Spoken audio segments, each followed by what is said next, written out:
ഇന്ന് നമ്മൾ ഉണ്ടാക്കാൻ വേണ്ടി പോണത് മുന്തായി ഉണ്ടാക്കുന്ന ചിക്കൻ ബിരിയാണിയാണ്. അപ്പോൾ നമുക്ക് അതിൻ്റെ റെസിപ്പി എന്താണെന്ന് നമുക്ക് നോക്കാം.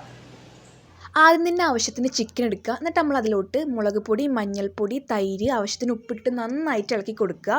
ഇനി നമ്മൾ ഇത്രയും സ്പൈസസ് ആയിട്ട് എടുത്തിട്ടുള്ളത്. ഇനി നമുക്കിത് പൊടിച്ചിട്ടെടുക്കാം. എന്നിട്ട് എല്ലാ സ്പൈസസിനും 1/4 ടേബിൾ സ്പൂൺ എടുത്ത് ചിക്കനിലോട്ട് ആഡ് ചെയ്ത് നന്നായിട്ട് മിക്സ് ചെയ്ത് മാഗ്നേറ്റ് ചെയ്യാൻ വേണ്ടിയിട്ട് വെക്കാം. ഇനി ബാക്കിയുള്ള ഇൻഗ്രീഡിയൻസ് ഒക്കെ നമ്മൾ എടുത്ത് സെറ്റാക്കി വെച്ചിട്ടുണ്ട്. ഇനി നമ്മളൊരു കടായി എടുത്ത് അതിലോട്ട് കോക്കനട്ട് ഓയിലും ഗീയും ആഡ് ചെയ്ത് നന്നായി ചൂടാക്കി എടുക്കുക. ഇനി നമ്മൾ അതിലോട്ട് നേരത്തെ മാഗ്നേറ്റ് ചെയ്ത് വെച്ച ചിക്കൻ ഇട്ട് കൊടുത്ത് നന്നായി ഫ്രൈ ചെയ്തെടുക്കുക. അങ്ങനെ നമ്മളെ ചിക്കൻ ഇവിടെ ഫ്രൈ ആയി വന്നിട്ടുണ്ട്. ഇനി നമ്മൾ അതേ സെയിം പാനിലോട്ട് തന്നെ പട്ട, കറാമ്പൂ, ഏലക്കായ്, പച്ചമുളക് ഇട്ട് കൊടുത്ത് നന്നായി വഴറ്റിയെടുക്കുക. വഴണ്ട് വന്നതിന് ശേഷം സവാളയും ഗീയും ആവശ്യത്തിന് ഉപ്പും ആഡ് ചെയ്ത് നന്നായി വഴറ്റിയെടുക്കുക.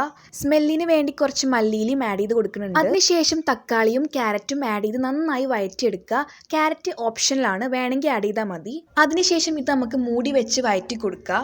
എല്ലാം വഴണ്ട് സെറ്റായി വന്നതിന് ശേഷം നേരത്തെ പൊടിച്ചു വെച്ച സ്പൈസസും ചെറിയ ഉള്ളി പേസ്റ്റും ഇഞ്ചി വെളുത്തുള്ളി പേസ്റ്റ് എന്നിവ ആഡ് ചെയ്ത് നന്നായി മിക്സ് ചെയ്ത് കൊടുക്കുക. ഇനി നമ്മൾ അതിലോട്ട് മുളക് പൊടി, ചിക്കൻ മസാല, ഗരം മസാല, കുറച്ച് കുരുമുളക് പൊടി, പിന്നെ തൈരും ആഡ് ചെയ്ത് നന്നായിട്ട് ഇളക്കി കൊടുക്കുക. അതിനുശേഷം ആവശ്യത്തിന് വെള്ളം ഒഴിച്ച് ഗീയും മല്ലിയിലും ആഡ് ചെയ്ത് മൂടി വെച്ച് നന്നായിട്ട് തിളപ്പിച്ചെടുക്കുക. തിളച്ചു വന്നതിന് ശേഷം റൈസ് ആഡ് ചെയ്ത് കുക്ക് ചെയ്തെടുക്കുക.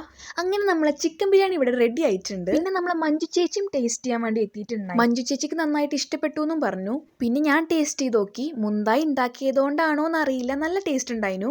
അപ്പോൾ ഇന്നത്തെ വീഡിയോ ഇത്ര തന്നെ ഉള്ളൂ. എല്ലാവരും ട്രൈ ചെയ്ത് ഫീഡ്ബാക്ക് അറിയിക്കുക. ബൈ.